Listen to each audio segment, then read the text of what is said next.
একজন লিবিয়ান যুবক, নাম তার আমের, সৌদি আরব যাচ্ছিল হজ করার জন্য। যেইমাত্র সে এয়ারপোর্টে পৌঁছালো, তার নাম নিয়ে নিরাপত্তা সংক্রান্ত একটি সমস্যা দেখা দিল। নিরাপত্তা বাহিনীর লোকেরা তাকে বলল, একটু অপেক্ষা করো, আমরা চেষ্টা করছি সমস্যাটা সমাধান করতে। এই সময়ে অন্য সব হাজিরা তাদের প্রক্রিয়া শেষ করে প্লেনে উঠে পড়ল, আর প্লেনের দরজা বন্ধ হয়ে গেল। কিছুক্ষণ পর সমস্যা ঠিক হয়, কিন্তু পাইলট দরজা খুলতে রাজি হলো না। প্লেন চলতে শুরু করলো এবং আমেরকে ফেলে রেখে উঠে গেল। অফিসার তাকে সান্ত্বনা দিয়ে বলল, মন খারাপ করো না, হয়তো এটা তোমার কপালে ছিল না। কিন্তু আমেরের ছিল অটল বিশ্বাস।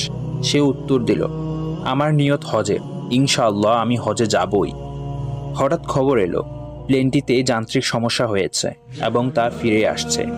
প্লেন ফিরে এলো, মেরামত করা হলো, কিন্তু তাও পাইলট আমেরের জন্য দরজা খুলতে রাজি হলো না।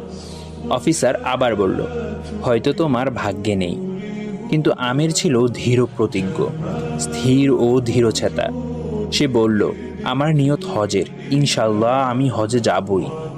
প্লেন আবার উড়ে গেল। কিছুক্ষণ পর আরেকটি খবর এলো, প্লেনে আবারও সমস্যা হয়েছে। এবার পাইলট নিজেই বললেন, আমি আর উড়ব না যতক্ষণ না আমের প্লেনে ওঠে। শেষ পর্যন্ত আমের প্লেনে উঠল। সৌদি এয়ারপোর্ট থেকে সে একটি ভিডিও করল। তার আনন্দ ছিল বর্ণনার বাইরে। আল কাহ্হার, এটি আল্লাহর সুন্দর নামসমূহের একটি। এর অর্থ, তিনি কারণগুলোকেও পরাস্ত করেন, আপনার জন্য সব নিয়ম ভেঙে দিতে পারেন, কেবল আপনাকে সন্তুষ্ট করার জন্য। তাই কিভাবে কখন এসব নিয়ে বেশি চিন্তা করো না, যতক্ষণ তোমার বিশ্বাস থাকে যে আল্লাহ সব কিছুর উপর ক্ষমতাবান। বিশ্বাস করো, তিনি পরিস্থিতি উল্টে দেবেন, তোমার পথ সহজ করে দেবেন, এমনকি অসম্ভবকেও বাস্তবে রূপ দেবেন। শর্ত একটাই, নিয়ত হোক পবিত্র আর ঈমান হোক অটল।